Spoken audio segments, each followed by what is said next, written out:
Los nazis despertaron algo aterrador que dormía en los bosques de Noruega, un antiguo mal que no debería existir. Me llamo Theodor Hoffmann. Soy un hombre de 70 años que vive en un pueblo alemán llamado Osburg, cerca de la ciudad de Treveris. Vivo aquí desde octubre de 1946, pero me mudé a Treveris para trabajar como gerente administrativo en una empresa industrial dedicada a la fabricación de maquinaria. En enero de 1957, conocí a una sueca de mi edad que se había mudado a Treveris, en lo que entonces era Alemania Occidental. Se llamaba Alma. Se convirtió en mi secretaria y para ambos, fue como amor a primera vista. Nos divertimos muchísimo juntos como tortolitos, sin darnos cuenta, ya estaba embarazada de mi primer hijo, incluso antes de casarnos. Sin embargo, me casé con ella en un instante, cuando solo tenía 2 meses de embarazo. En febrero de 1958, nació nuestro hijo Christoph y un año después, en marzo de 1959, nacieron nuestras gemelas Elke e Ida. Cuando nuestras hijas se convirtieron en adolescentes, nos llenaron de orgullo, ya que los profesores las apreciaban por sus buenas notas y tenían muchos amigos. Recuerdo cómo se hicieron adultas y ahora todas tienen hijos pequeños, a quienes quiero mucho. Alma y yo pudimos disfrutar más tiempo con ellas desde que nos jubilamos en 1986. Una característica común en nuestra familia es que todos teníamos el mismo color de pelo y ojos. Rubios, casi dorados, y ojos azules como el océano. Esta característica, durante el Tercer Reich, se consideraba aria.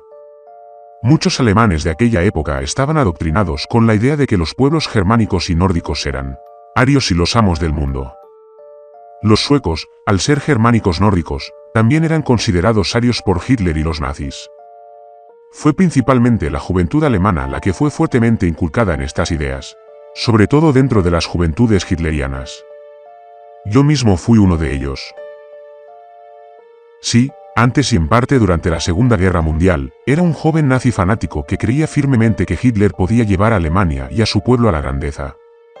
A los 18 años, en 1941, recibí entrenamiento militar, aunque era uno de los mejores soldados, pues ya había recibido un entrenamiento militar riguroso en las juventudes hitlerianas. Un año después, tras completar mi entrenamiento militar, tuve que elegir entre unirme a la Wehrmacht o a las SS.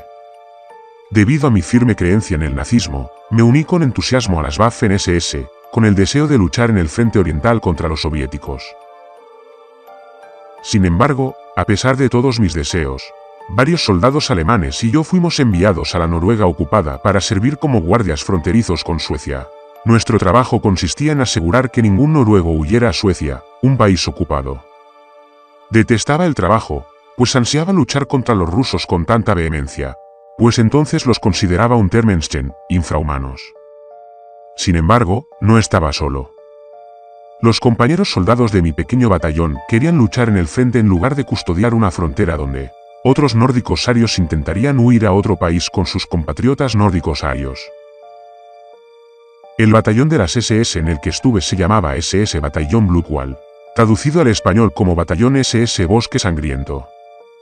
Este era un batallón de las SS compuesto principalmente por alemanes étnicos y de ascendencia aria, pero uno de ellos era un colaborador noruego que había aprendido alemán a la perfección tras el inicio de la ocupación del país. Ya sé lo que están pensando, el SS Batallón Blutwall no existía, ya que no hay documentos que lo describan. Bueno, es porque no se conservan documentos. La mayoría fueron destruidos cuando los aliados se adentraron más en Alemania al final de la guerra, incendiados por las SS en retirada. Pero antes de eso, permanecieron ocultos gracias a la declaración del único superviviente de ese batallón. Mi declaración aterradora. Esta es mi historia. 2 de julio de 1943. Alemania ocupó Noruega cerca del lago Alsgen, a unos 3 kilómetros al oeste de la frontera sueca. La niebla era baja esa mañana, suspendida como un fantasma cansado sobre las colinas cubiertas de pinos que rodeaban nuestro campamento. Recuerdo la quietud del aire, como incluso los insectos parecían zumbar más suavemente, como si la naturaleza misma contuviera la respiración. Era extraño, pero no alarmante, todavía no. Tenía solo 20 años, era un SS Sturmmann con botas pulidas y principios intachables. Llevábamos 4 meses destinados en esa zona de Noruega. Nuestro batallón, el SS Batallón Blodwall, estaba formado por unos 50 hombres, cuidadosamente seleccionados, leales y fanáticos, los llamados mejores entre los mejores. Mis 4 compañeros más cercanos fueron Karl Weber, alto y arrogante, con una mandíbula cuadrada y una risa cruel. Otto Weiss, más delgado, más tranquilo, pero con una mirada gélida que nunca parecía parpadear. Sigmund Steinberg, quien, a pesar de su apellido de sonoridad judía, era un ferviente creyente en la supremacía aria. Insistía en que su apellido provenía de sangre noble bávara. Y, por último, Erik Srensen, el único noruego étnico entre nosotros, un colaborador elegido a dedo por sus habilidades lingüísticas y su devoción ideológica.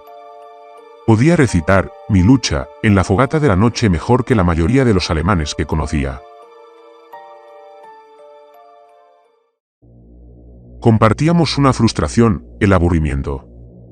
Éramos lobos atados, desperdiciando nuestros mejores años patrullando bosques, interrogando a los lugareños y vigilando una frontera que nadie se atrevía a cruzar, al menos no a menudo. Una semana más en este maldito bosque, murmuró Karl esa mañana mientras revisábamos nuestros rifles. Y voy a empezar a interrogar a los pinos. Otto resopló. Quizás sepan algo, ¿ja? Quizás el musgo esconda a comunistas asquerosos. Nos reímos. Erik, siempre con ganas de impresionar, intervino. Si estuviéramos en el frente oriental, ya habríamos matado a 20 soviéticos. Más, añadió Sigmund. Los rusos son como alimañas. Disparas a uno, y 3 más salen de la nieve. Se me revolvió el estómago, no por lo que decían, en aquel entonces me lo creía todo, sino al darme cuenta de que quizá nunca pudiera demostrar mi valía en el campo de batalla. Evitar que los noruegos huyeran a Suecia no tenía la misma gloria. Nuestro comandante, Heinrich Metze, era un hombre de casi 40 años, delgado como un cadáver, con los ojos hundidos y una voz que parecía grava seca. Había servido desde la Primera Guerra Mundial y veneraba a Hitler como a un profeta. Rara vez salía de su tienda, salvo para inspeccionar o para gritar. La única orden que repetía más que nuestras rutas diarias de patrulla era esta: no pises Suecia. Jamás. Quedó claro que si alguno de nosotros cruzaba la frontera, aunque fuera un paso, seríamos sometidos a un consejo de guerra. Algunos bromeaban diciendo que la verdadera razón era el miedo a romper la neutralidad sueca, pero otros, como el propio Metze, insinuaron razones más extrañas. Hay cosas en ese bosque, me dijo una vez, sin mirarme a los ojos. Es mejor dejarlas en paz. Los suecos también lo saben. Pensé que intentaba asustarme para que obedeciera. Ahora, ya no estoy tan seguro. Esa noche, nos sentamos junto al fuego, comiendo un guiso aguado y pan duro. Erik contó un chiste sobre un soldado ruso y un fusil roto. Nos reímos más de lo debido, reírnos salía con facilidad cuando la muerte parecía tan lejana. Teníamos vigilancia cada noche por turnos. Armin y Gunther, 2 hombres más jóvenes que aún se jactaban de haber recibido su primera muestra de sangre de un combatiente de la Resistencia semanas antes, estaban a cargo de la guardia. Los demás nos retiramos a nuestras tiendas. El viento susurraba entre los árboles como una canción de cuna. No había nada inusual. Pero eso fue el 2 de julio de 1943. 3 de julio de 1943. El sol salía tras una cortina de pinos. Nos encargaron recoger agua en el lago Alsgen, que estaba justo en la frontera con Suecia. Los 5, Karl, Otto, Sigmund, Erik y yo, caminamos juntos hasta allí, con los fusiles colgados perezosamente al hombro y los cascos quitados, pero colgando del cuello. El agua del lago brillaba como plata bajo la débil luz del sol. Estoy deseando terminar esta maldita misión, murmuró Karl mientras enjuagaba su cantimplora. Después de esto, solicitaré un puesto en el frente oriental. Otto asintió. Sí. Quiero que mis botas se sumerjan en la nieve rusa. Quiero verlas correr mientras sangran. Eric se rió. Quizás nos den tanques esta vez. No me reí. Algo en el lago me puso nervioso. Estaba demasiado quieto. Miré hacia la pequeña isla a unos 200 metros al este de la orilla donde estábamos, la llamada Svartholmen. Entonces vi algo, una persona. ¿Qué es eso?, susurré, levantando mis binoculares. Efectivamente, allí estaba una persona. Una mujer de unos 20 años.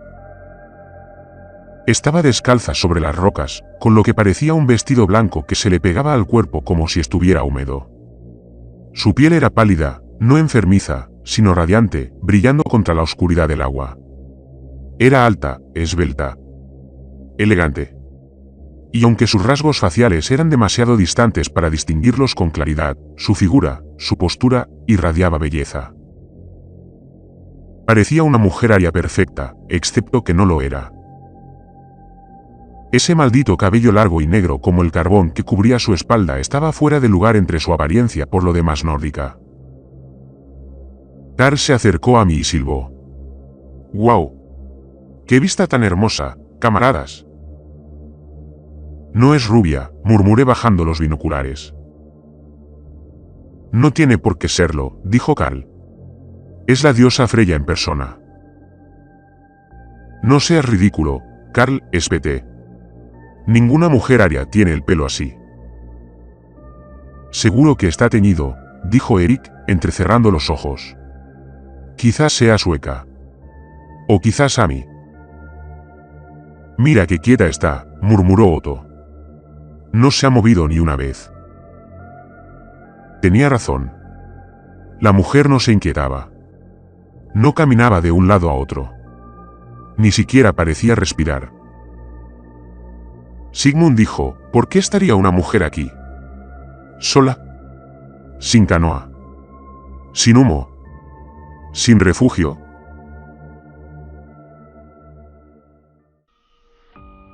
Quizás sea un cebo, dijo Carl. Para traernos a la isla. ¿Para qué?, pregunté. ¿Quién sabe? Quizás sea la resistencia noruega. Quizás no sea nada. Se lamió los labios. Pero, maldita sea, es preciosa. Me sentí inquieto. Había una pesadez en el aire, como el instante previo a una tormenta. Miré hacia la isla y volví a levantar los binoculares. Ahora ella nos estaba mirando. Directamente hacia nosotros con sus ojos azul oscuro. Deberíamos informar esto, dije. ¿Y qué dices? Que 5 hombres adultos fueron hechizados por una mujer hermosa, se burló Carl. Sigmund se cruzó de brazos. Aún así, es sospechoso. Deberíamos avisarle al comandante Metze. No, dijo Otto en voz baja. A ver si sigue allí mañana. Quizás solo sea una mujer sueca perdida. Regresamos al campamento en silencio, el sol ya estaba bajo y amarillo en el cielo. Esa noche no pude dormir. Me acosté en mi catre dentro de la tienda de lona, mirando al techo, tamborileando con los dedos contra el rifle a mi lado. El campamento estaba inquietantemente silencioso. Incluso las lechuzas se habían quedado en silencio. Entonces, lo escuché. Débil. Apenas audible. Pero claramente la voz de una mujer. Cantando. Me incorporé lentamente. Era una melodía evocadora, desconocida, pero extrañamente relajante. Como una canción de cuna olvidada, escandinava, quizá, o incluso más antigua. Salí a la noche, con el rifle colgado y las botas crujiendo ligeramente sobre la tierra fría. El canto venía del este, del lago. Debo estar soñando, me susurré a mí mismo, suspirando un poco. El aire era fresco, pero sentí gotas de sudor formándose en la base de mi cuello. Una parte de mí quería seguir el sonido. Pero otra parte me decía que me quedara quieta. Finalmente, la melodía se desvaneció. y con ella la noche. El sol salió el 4 de julio de 1943 con un silencio inquietante, de esos que te aprietan los oídos como una densa niebla. Los pájaros no piaban. La brisa matutina que solía acariciar las solapas de las tiendas había desaparecido. Al salir al claro, algo en mi pecho me decía que el campamento había cambiado. Mis compañeros Armin y Gunther se habían ido. Ambos habían sido asignados a la guardia nocturna. Sus rifles permanecían junto al puesto de guardia, apoyados cuidadosamente contra un tocón de árbol. Sus botas también estaban allí, alineadas como soldados esperando una inspección. No había señales de lucha, ni sangre, ni huellas. ¿A dónde demonios irían descalzos?, preguntó Karl, paseándose con creciente agitación. ¿Están locos? ¿O son traidores? El comandante Mence permanecía rígido en el centro del campamento, con los labios apretados formando una estrecha línea blanca. Sus ojos escudriñaban la línea de árboles con una sospecha atormentada. «Desertaron», dijo finalmente. «Insensatos. Serán castigados por cobardía en ausencia. No diremos nada al cuartel general. No podemos parecer débiles». Pero vi cómo le temblaban los dedos. Y Sigmund también. «Nadie deserta así», me murmuró Sigmund. «No faltan provisiones. No hay rastro de a dónde fueron. Es como si hubieran desaparecido». «Fueron ellos quienes montaron guardia anoche», dije lentamente, recordando la débil melodía que había oído. «¿Y si oyeron algo? ¿Lo siguieron?» «¿Seguir qué?», preguntó Eric. «¿Fantasmas?» «Una mujer», respondí. Me miraron fijamente. Nadie rió. Esa tarde, volvimos al lago con la esperanza de volver a ver a la mujer, con la esperanza de comprender aquella locura. Pero Svartholmen estaba desierto. Las rocas estaban desnudas. La niebla, más densa que antes, se cernía sobre la superficie del lago como dedos que se extendían hacia la orilla. «Juro que estaba allí», murmuró Karl, más para sí mismo que para nosotros. Nos estaba observando. «Quizás no era real», ofreció Otto. «Quizás este lugar nos esté afectando». Pero nadie lo creyó realmente. Durante los siguientes días, el campamento se fue desintegrando poco a poco. 6 de julio, 2 hombres más desaparecieron durante una patrulla diurna. Johann y Richter habían ido al bosque a colocar mojones perimetrales. Encontramos un mojón enterrado en la tierra. No había rastro de ellos. No había huellas. 7 de julio, Fritz se alejó mientras estaba en la cocina. Dejó su cucharón, con la sopa aún caliente en la olla.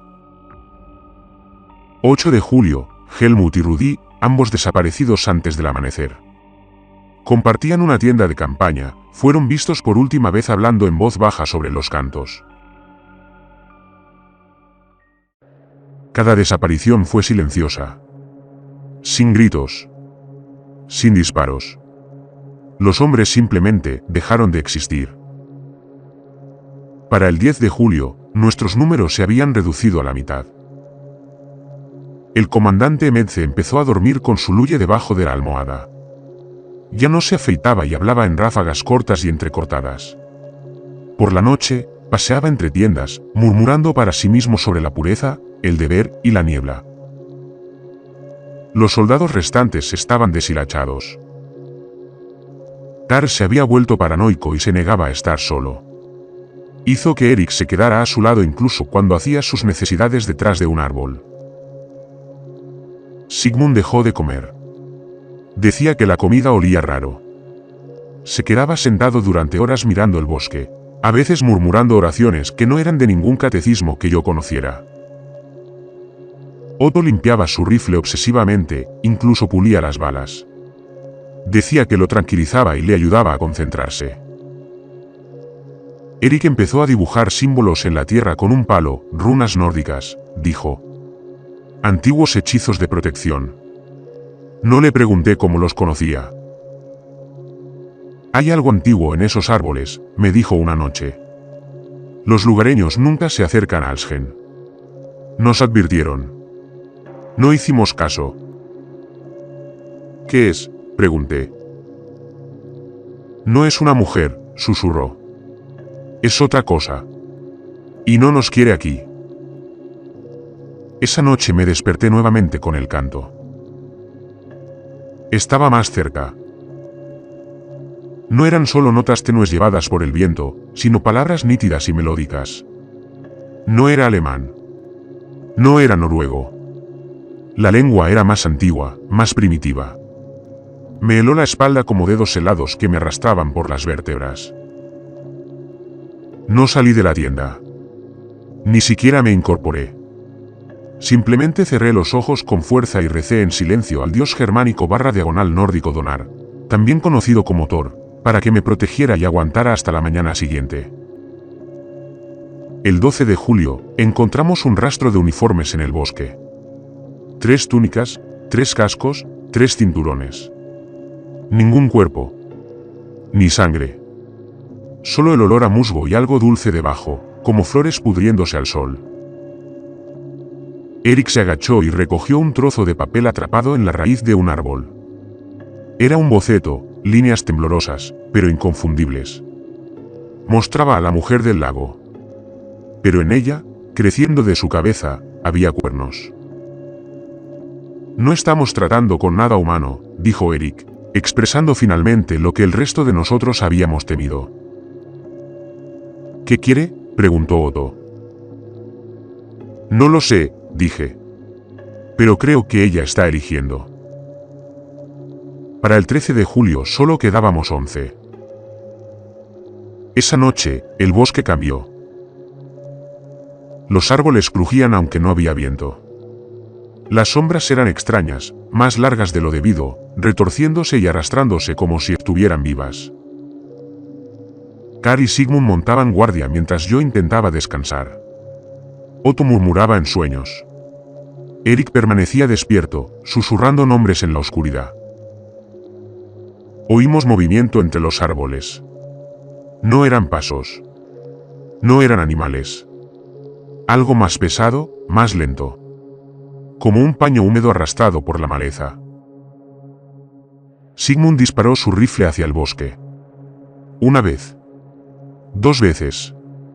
Nadie respondió. Nada se movió. Pero el canto nunca se detuvo. Justo detrás de los árboles. Suave. Vocación. 14 de julio de 1943. El día comenzó con el mismo silencio sepulcral que había plagado el campamento durante más de una semana. Pero esta vez, el silencio no solo era inquietante, sino que se sentía vacío, como si el propio bosque se hubiera cansado de observarnos y nos hubiera dado la espalda con asco. Ahora solo quedábamos 6. El comandante Metze, Karl, Otto, Sigmund, Eric y yo. El campamento, antes ordenado, parecía un cementerio. El equipo abandonado seguía tirado donde lo habían dejado precipitadamente los hombres desaparecidos, cascos, rifles, kits de cocina. No era que fuéramos demasiado perezosos para limpiar.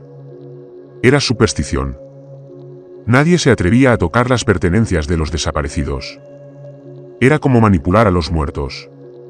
Sus tiendas permanecían cerradas y en silencio, como tumbas. El comandante se encontraba en el recuento matutino, encorvado como un buitre sobre el mapa del campamento. Sus ojos estaban desorbitados, insomnes, inyectados en sangre, crispados por el peso de demasiadas pesadillas. Se acabaron los juegos, dijo Metze con voz áspera y grave. Salimos al amanecer. Hacia el pueblo del Verum. ¿Por carretera o a través del bosque? Da igual. Se acabaron los retrasos. Nadie discutió. Incluso Karl, cuyo sarcasmo era infalible, se quedó inmóvil como una piedra. Esta noche, continuó Metze, ustedes 5 vigilarán el perímetro. Toda la noche. Prohibido dormir. Sin fuego. Sin luz. Si algo se mueve, dispárenle. Comandante, aventuré, ¿y si es uno de los nuestros? ¿Y si alguien regresa? La mirada de Metze me atravesó como un alambre. Nadie regresará, Hoffman, respondió el comandante sin ninguna emoción. Se alejó sin decir otra palabra. Pasamos el día revisando municiones y reforzando las defensas, aunque en el fondo sabíamos que los sacos de arena y el alambre de púas no servirían de nada contra lo que nos enfrentábamos. Si es que era algo. Quizás era una locura. Quizás todos simplemente habíamos perdido la cabeza. Pero la canción era real. Esa noche la noche cayó rápidamente. Tomamos posiciones, Otto y Sigmund cerca de la cresta norte, Karl en el lado oeste, Erik cerca de la línea sur y yo recorrí un amplio camino cerca de la tienda del comandante en el este. Hacía frío, algo inusual para una noche de pleno verano, incluso en Noruega. Mi aliento se condensaba en el aire mientras caminaba de un lado a otro. Los árboles se alzaban como testigos silenciosos a nuestro alrededor, sus ramas se movían como dedos a la luz de la luna. La fogata permaneció apagada. Nuestra única luz provenía de la luna llena, que proyectaba largas sombras que danzaban como espíritus al otro lado del bosque. 23 horas. Oí un leve susurro desde el norte. Levanté mi rifle y me acerqué sigilosamente al puesto de Otto y Sigmund. Vacío. No había señales de lucha. No había sangre. Sus rifles estaban apoyados contra un árbol. ¿Sigmund? ¿Otto? Susurré. Esto no tiene gracia. Nada. Me agaché. La tierra estaba intacta. Era como si los hubieran sacado de la tierra. Retrocedí lentamente, resistiendo el impulso de correr. Se me erizó la piel. Mis instintos, aguzados por las SS, forjados por la juventud y la arrogancia, eran completamente inútiles ahora.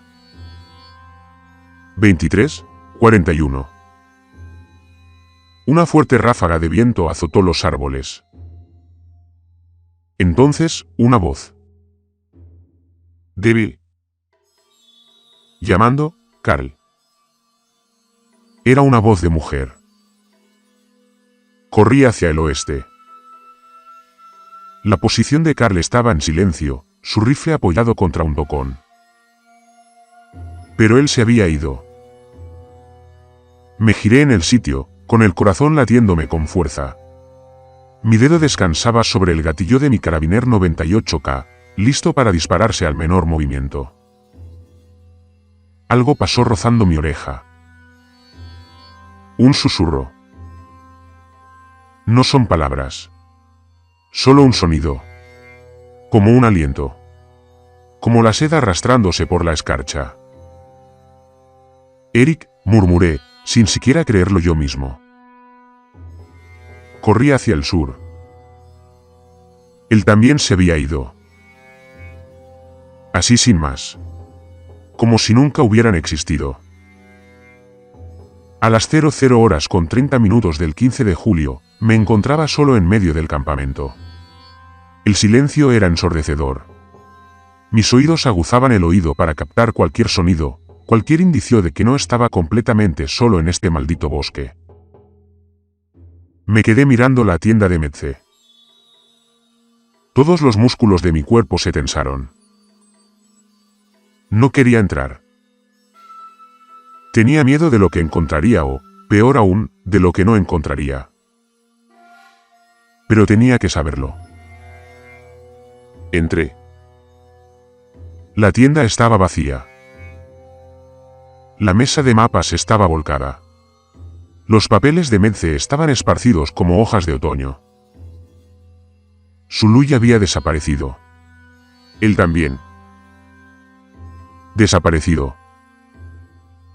Casi me fallaron las rodillas. Me apoyé en el poste de la tienda, sintiendo el sudor correr por mi espalda como agua helada. No, no, no, susurré para mí mismo.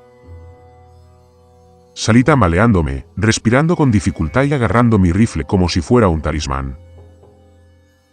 La luna bañó el campamento con una luz pálida. Me giré lentamente, esperando ver movimiento. No había ninguno. Hasta 2 de la madrugada. Un grito. A lo lejos, hacia la frontera sueca. No fue ruidoso. No hubo pánico. Fue breve.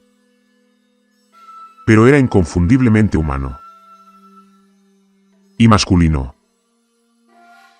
Y cortó la noche como una cuchilla.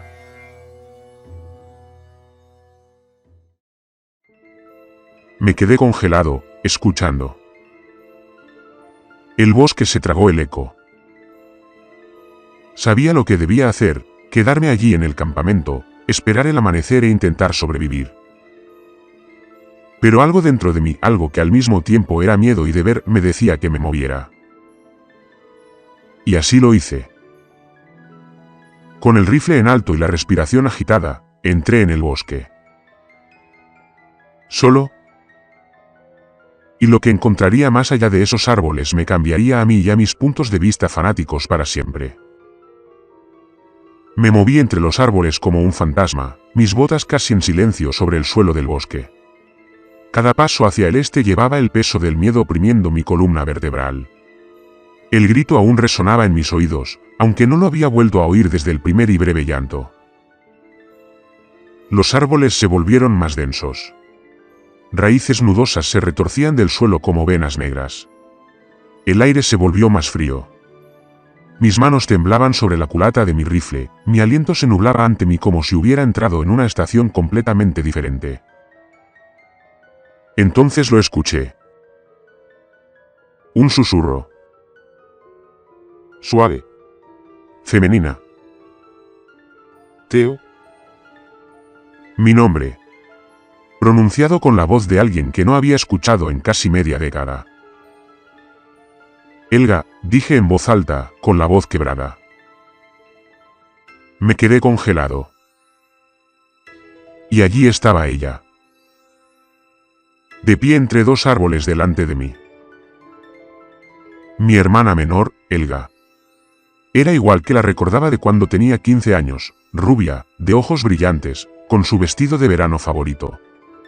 Pero la luz en sus ojos no era la adecuada. Su sonrisa era demasiado amplia. Tenía la cabeza ligeramente ladeada, como si le faltara fuerza para mantenerla recta. Ven, Theo, dijo. Ven conmigo. Contra toda razón, lo seguí. Avanzó silenciosamente, deslizándose entre zarzas y raíces sin mover una sola rama. Me dolían las piernas. Mi respiración se entrecortaba. Sin embargo, ella no aminoró el paso. Caminamos más profundo hasta que incluso la luz de la luna se desvaneció. Los pinos crecían increíblemente altos allí, como columnas de catedral que tapaban el cielo. Entonces tropecé. Mi bota golpeó algo metálico en la oscuridad. Bajé mi linterna y lo vi. La luye del comandante Metze. A su lado, 3 cargadores. No hay sangre. No hay señales de lucha. Solo el arma. Abandonada. Helga, grité. No hay respuesta. Volví a levantar la linterna. Ella estaba a 20 metros de distancia. Pero su postura había cambiado. Su cabeza estaba ahora completamente inclinada, con la barbilla contra la clavícula. Su cabello flotaba suavemente, como bajo el agua. Cuando volvió a hablar, su voz había cambiado. Más adentro. Equivocado. Estás tan cerca ahora, hermano mayor. Di un paso atrás. Y ella desapareció. Sin destellos. Sin desvanecimientos. Un segundo, ella estaba allí y al siguiente, solo árboles. El silencio era completo. Excepto por una cosa. Se deslizaba entre los troncos en volutas, arremolinándose suavemente. Al avanzar, me di cuenta de que había entrado en un claro. Un círculo perfecto de árboles. El suelo estaba blando por el musgo. Unas rocas, redondeadas y de una suavidad inusual, formaban un anillo. Y dentro de ese anillo, la niebla bailaba en una columna. Y cuerpos. Me quedé sin aliento. Emparados en ramas rotas al borde del claro estaban nuestros hombres. Los desaparecidos. Aunque los que vi fueron principalmente aquellos con los que no había hablado, reconocí claramente a dos de ellos. Eran Armin y Gunther. Sus cuerpos habían sido colgados o perforados de forma grotesca y ritualista, todavía uniformados, con los ojos abiertos y la boca abierta, como si aún gritaran. Y lo peor de todo, tenían el pecho desgarrado. Podía verles el corazón. Pero algo no estaba bien. Aunque no se movieron ni un ápice, sus corazones seguían latiendo.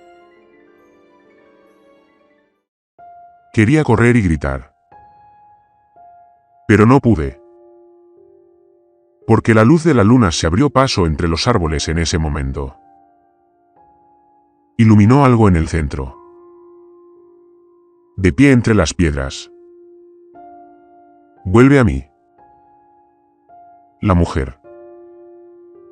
Su cabello ondeaba de forma antinatural en el aire quieto. No llevaba zapatos. Su vestido blanco se le pegaba al cuerpo como si le hubiera crecido de la piel. Levanté la linterna con dedos temblorosos. El rayo la encontró.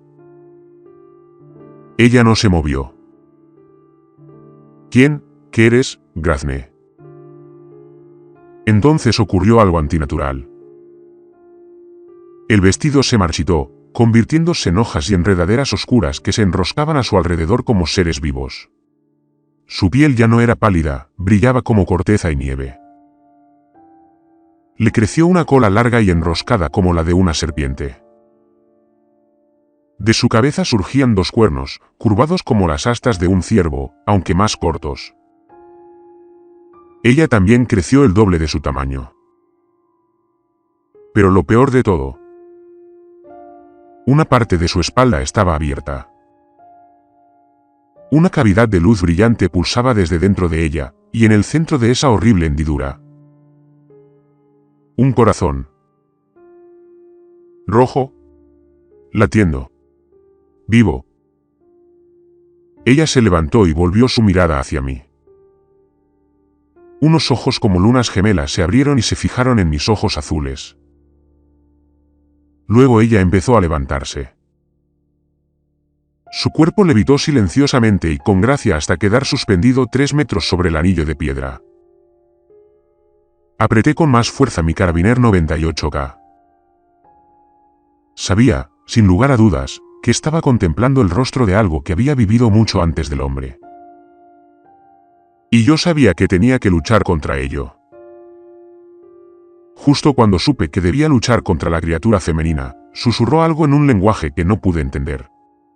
Quizás en nórdico antiguo. Pero algo rojo, que parecía sangre, se formó junto a ella. Entonces, de repente, la cosa roja formó algo sólido, pero aún rojo. Salió disparada hacia mí. Salté a la izquierda y oí que lo que la criatura me había lanzado había caído al suelo. Pero también hizo una especie de chapoteo. Miré hacia atrás y vi algunas salpicaduras de sangre en el suelo de musgo. Cuando me levanté, oí a la criatura decir lo mismo. Me escondí detrás de un árbol y escuché un ruido fuerte y prolongado en el agua. Luego apunté con mi carabiner 98K y disparé a la criatura. Pero aparentemente no hizo nada, ni siquiera un rasguño. Quería moverme para intentar dispararle al corazón desde atrás, pero la criatura flotante parecía girar hacia donde quiera que corría, como si pudiera verme incluso a través de esos árboles. Entonces me aparté de uno de los árboles y volví a dispararle a la cara. De nuevo, no hizo nada.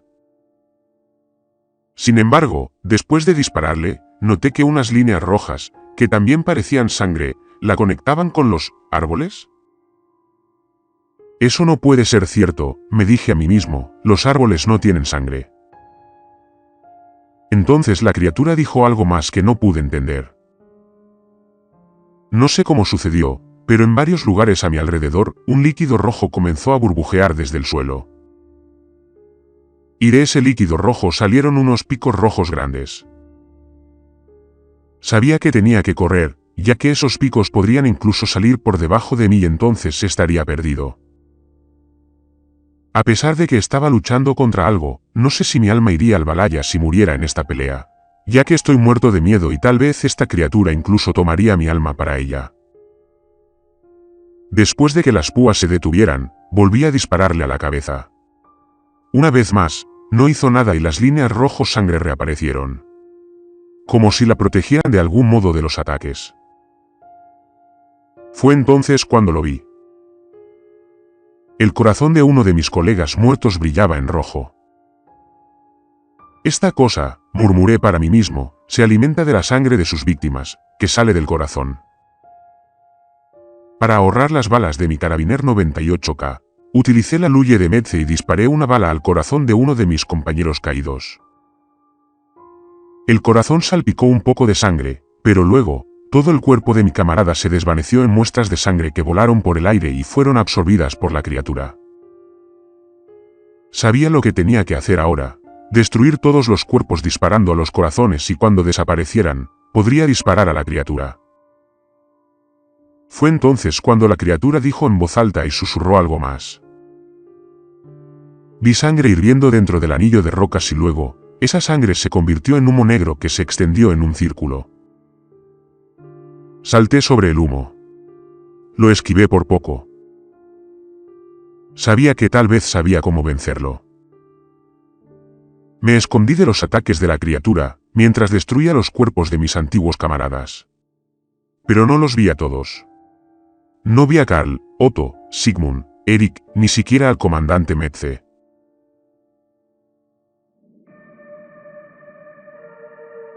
El último cuerpo que destruí fue el de lo que solía ser Armin. Luego tomé mi mosquetón y disparé al brazo izquierdo de la criatura. Cayó al suelo de un disparo pero con un grito fuerte. Ella volvió su mirada hacia mí y lo que ocurrió a continuación pareció magia. Ella hizo una ilusión de mi hermana menor, quien me miró y sacó su brazo para pedir ayuda. Entonces, la criatura la giró y la sujetó, y vi cómo la ilusión de Helga se desvanecía. No solo desaparecía, sino que explotaba en sangre. Esto hizo que mi sangre hirviera mientras la criatura sollozaba por el disparo que recibió. Sin dudarlo, puse una bayoneta en mi carabiner 98K. No quería dispararle a esa criatura en el corazón. Quería apuñalarla y cortarla hasta matarla. Corrí hacia la gran criatura y me preparé para cortarle el corazón con la bayoneta mientras aún jadeaba. Esto es para mis camaradas y mi comandante, bestia inmunda, dije con absoluto disgusto. Levanté mi arma y la moví para atacar el corazón. Justo en ese momento ocurrió algo inusual. Se formaron 3 círculos blancos cuando intenté alcanzar el corazón. Reboté en el aire y aterricé a unos 12 metros de la criatura. Lo escuché chillar fuerte y cuando me levanté, la criatura saltó nuevamente al aire. Pero el bosque que me rodeaba parecía diferente. Habían muchos árboles que simplemente habían desaparecido. Desapareció de la nada. Pero no todos. Y en algunos de ellos colgaban más cuerpos de mis compañeros, esta vez más altos. Sabía que tenía que apuntar más directamente, ya sea con la Luye de Metze o incluso con mi carabiner, y tenía que dar en los corazones. La criatura realizó algunos de sus ataques anteriores, pero después de destruir 3 cuerpos, giró en el aire y dijo algo que no había dicho antes. Una humareda oscura inundó los alrededores, pero no me preocupaba. Lo que me preocupaba eran los orbes rojos centelleantes que se acumulaban a mi alrededor. Y después de 2 segundos, explotaron. Sabía que tenía que moverme, porque esta criatura ahora estaba más enojada conmigo. Vaya, ¿tienes algún truco bajo la manga, dije. Aunque sabía lo que tenía que hacer, estaba muerto de miedo, tanto por la criatura como por el hecho de tener que destruir los cuerpos de mis antiguos compañeros, aunque sus corazones aún latían. Después de destruir todos los cuerpos que colgaban en lo alto de los pinos, con disparos cuidadosos y precisos, disparé al hombro derecho de la criatura. Una vez más dejó escapar un grito corto pero fuerte y cayó al suelo entre el anillo de piedras. Me abalancé sobre el agujero que la criatura tenía en la espalda. Esta vez, quería apuñalarla. Esta vez no escaparás, grité enojado pero también asustado. Justo antes de recibir el golpe, el escudo desconocido que protegía su corazón me hizo rebotar. Los 3 círculos blancos volvieron a aparecer. «Chase», grité con todas mis fuerzas mientras salía despedido hacia atrás. La criatura volvió a gritar. Al levantarme, vi que me encontraba en un gran claro del bosque. Todos los árboles circundantes habían desaparecido.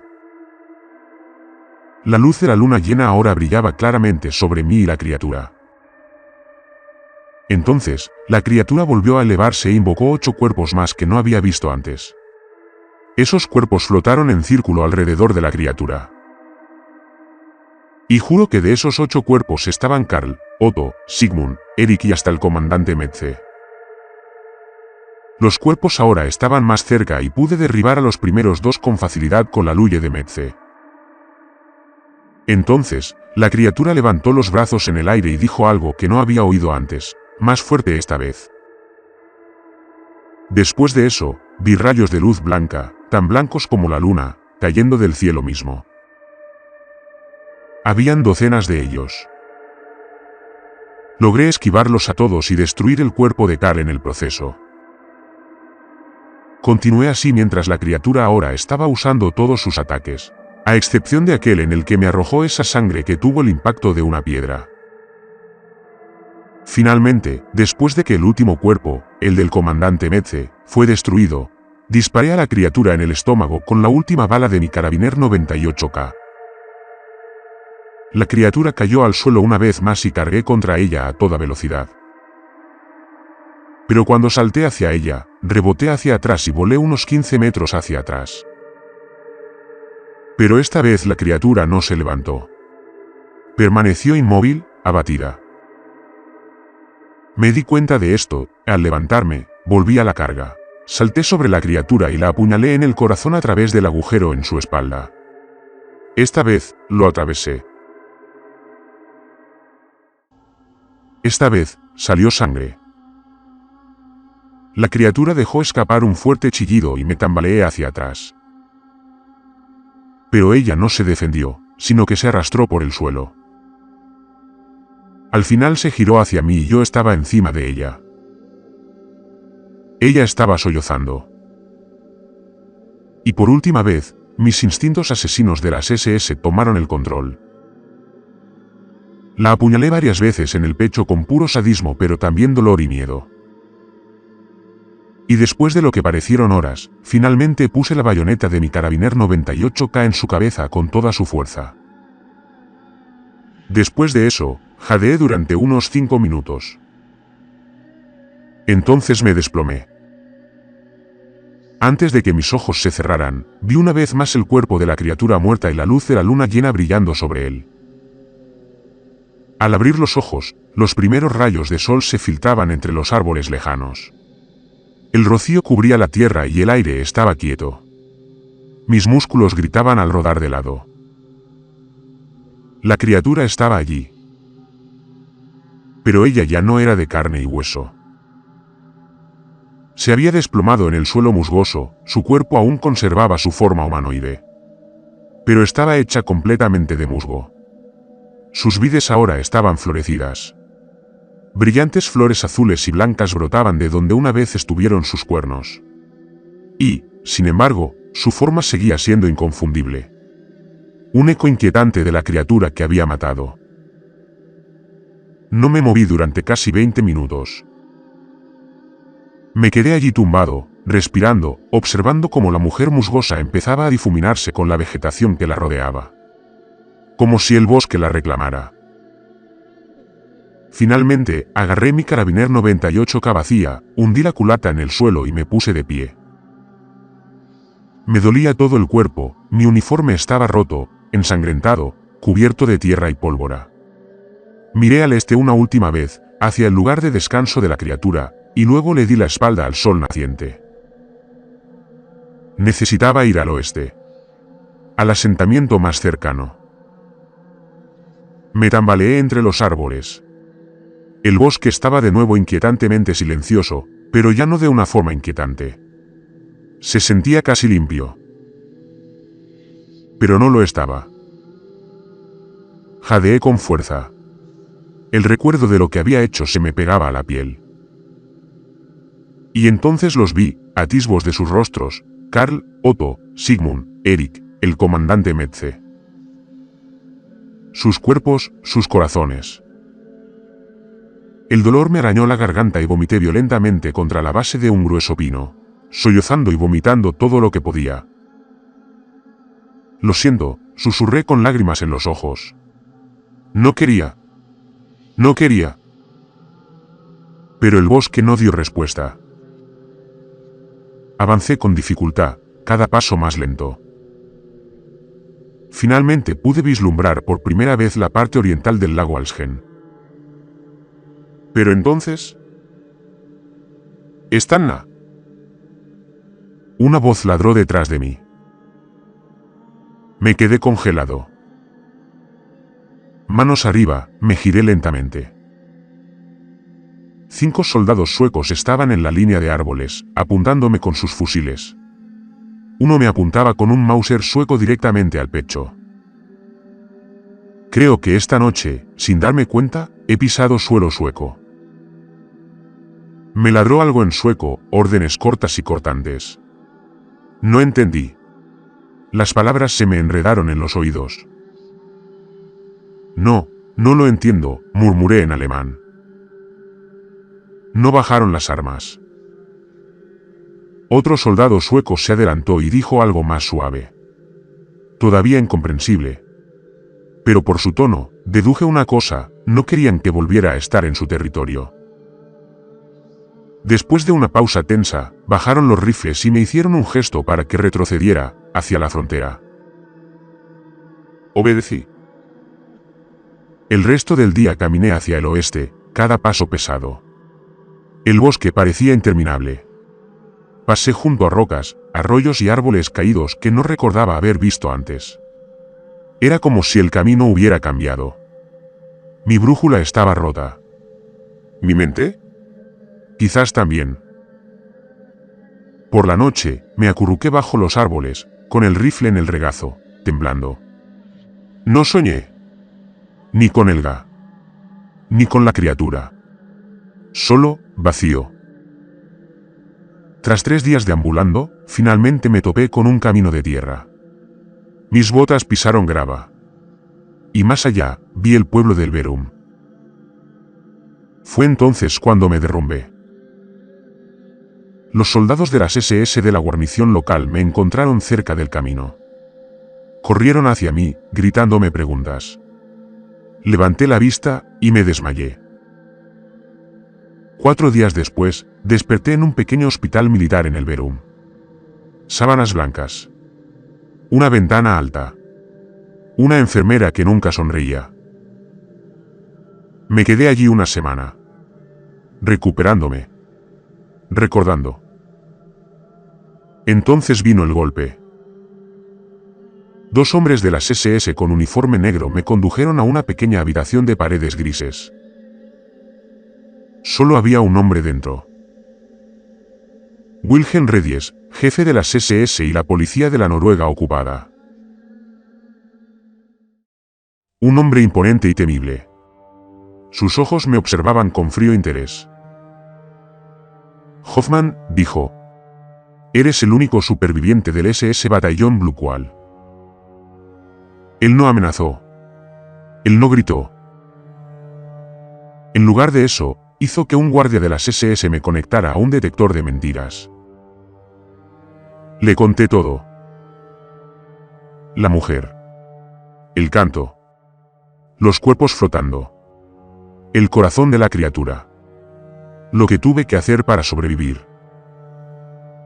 Esperaba que después me disparara. Pero la máquina nunca se disparó. Reyes se reclinó en su silla y juntó las manos. «Has dicho la verdad», dijo finalmente. «Por muy inquietante que sea». Luego añadió, casi pensativo. «Tus rasgos son ejemplares, Hoffman. Arios. Fuertes». Y así, sin más, firmó mi liberación. Me trasladaron a Trondheim y me destinaron a la guarnición de las SS. Pero ya no era el mismo. Ya no creía en la pureza racial. Había visto algo en ese bosque, algo más antiguo, más cruel, más fuerte que cualquier propaganda del Reich. Y esa experiencia destrozó lo que una vez creí inquebrantable. Serví en silencio hasta el final de la guerra. Luego me enviaron de vuelta a Alemania. Y nunca miré atrás. Al final me instalé en el pueblo de Osburg, no lejos de Trie. Acepté un trabajo de oficina, conocí a Alma y formé una familia. Pero el bosque nunca me abandonó. 14 de julio de 1993. Me senté junto a la ventana, contemplando el cielo crepuscular. El sol se hundía tras las colinas boscosas como hacía 50 años. Me temblaban las manos alrededor de la taza de té. «¿Teo?», preguntó Alma con dulzura. «Has estado callado todo el día». No respondí. Ella se acercó y puso una mano sobre mi hombro. «Haces esto cada mediados de julio», dijo en voz baja. «Miras la puesta de sol como si escondiera algo. Hasta los niños lo notaban de pequeños». «Por favor, ¿qué pasa?». Suspiré. 50 años de silencio.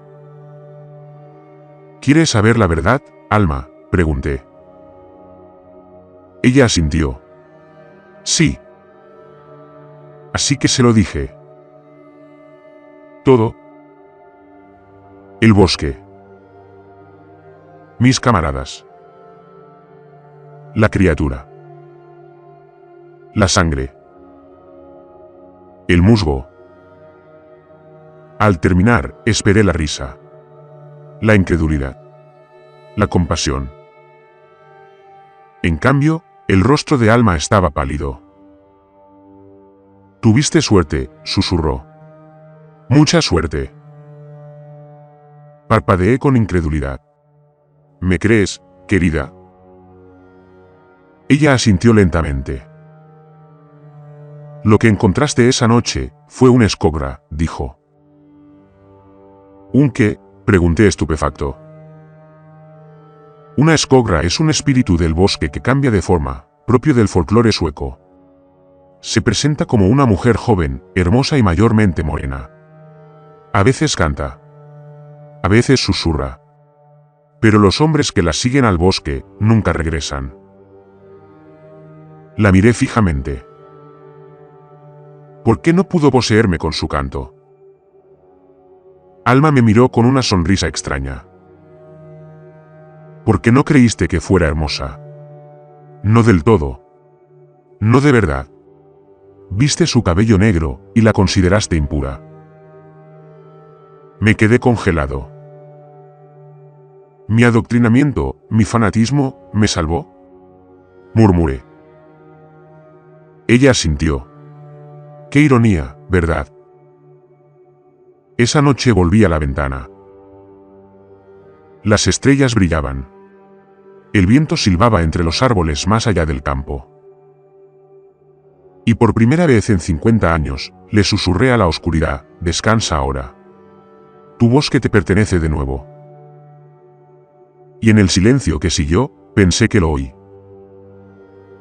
Un leve susurro de una mujer.